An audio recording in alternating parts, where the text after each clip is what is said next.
my side eyes, it's me, Tyler, and I'm back with another video. I'm back with another video. She's back with another video. Hey, I'm back with another video.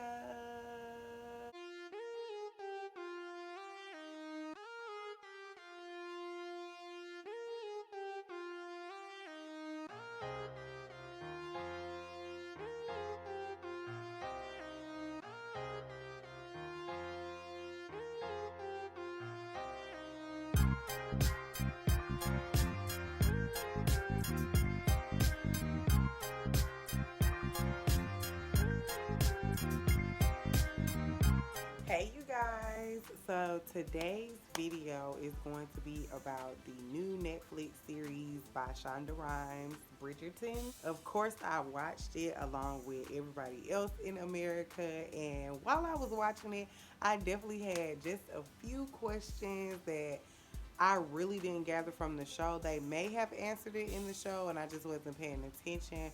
But I really just had a few things that I wanted to know, and I figured that I might not be the only one who didn't know these answers. So I'm going to give you guys just a few answers that I came across on Blue Ivy's internet about this show.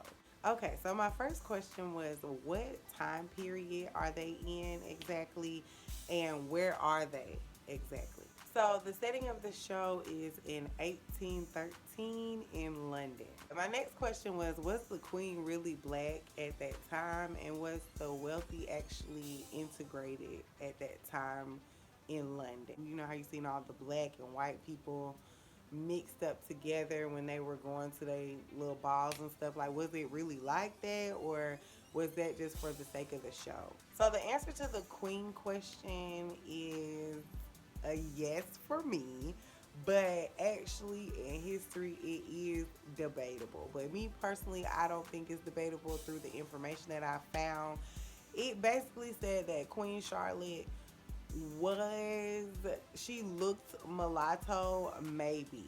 The historical accounts of her was that she looked mulatto and she was plain faced and ugly. And those were more indications to me that she was black, not because I really feel like she was actually ugly. I just know that the European standard of beauty is a far cry from anybody who looks remotely black. So for them to see her and she has these African-esque features, of course they were going to call her ugly. So I figured that yes, she was black. And also, as far as when people painted her, a lot of different painters, they changed her features to look more European. And another painter, he has the most accurate painting of her, I believe, and she has very much African features. And they were saying that, it's really debatable because of course you have all these different paintings of her. My personal opinion was, why would all these other painters paint her with a more European look, and then this one painter that painted her with an African look, like the African features, why would he be the one that's the liar? That don't make any sense. If European standard of beauty at that time was to look more like a white woman, why would the person who got paid to paint her to look more like a black woman? That don't make sense unless it was true, unless that was actually how she looked. And they also stated that the painter who painted her looking most African, like look with her real features, he was actually an abolitionist and he did not believe in, discriminating against people of color. So that leads me to believe more so that yes, she was black, and no, he wasn't afraid to paint her with her real features. So my answer to the question is was Queen Charlotte really black? Yes, she was. I don't know why they keep calling it a great debate, because there's really nothing to debate about. She was black. So the next part of that question was the wealthy really integrated back then in the 1800s? And the answer is yes. I found this really cool tool on this, I think it's called UCL. It was like, it looks like it's some type of university, and they were doing some type of research on the 18 and 1900s. the black people that lived in London then, and they actually made this Google Maps of black people that they found in history in the 18 and 1900s, and it looked as if there was a wide different array of what type of social status these black people had. Some of them were princes, some of them were maids, some of them were painters, artists, a wide array of different black people, and they were integrated into society, especially if they had money. So, this school or college or whatever it was, they got their information and research from portraits and pictures of the wealthy, and then people who've been to prison, they took their picture there, and different government places and stuff like that, because they didn't actually account for your race back then during the census. So they had to look at all different places for that information. But the answer is yes, they were integrated. So my next question was, were the Bridgertons a real family in England? And the answer is actually no, they are not a real family. The show is actually based off a series of books. So that's where they got the idea of the Bridgertons from, a book series. So my next question, y'all probably already knew the answer to this, but I really wasn't sure. I had an inkling, but I wasn't 100% sure, so I looked it up. And that question was, who were the women that were surrounding the queen, the ones that were sitting up beside her, like that was holding the puppies and stuff? And the answer to that question is they called them either her ladies in waiting or her court ladies or maids of honor.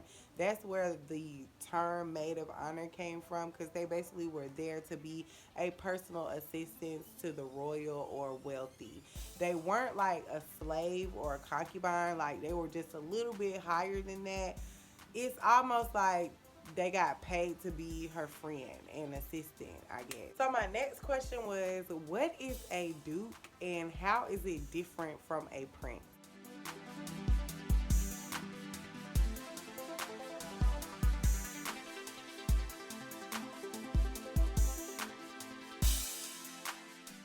And a duke is one of those titles in the peerage, like kind of like president, governor, da da da, all of that.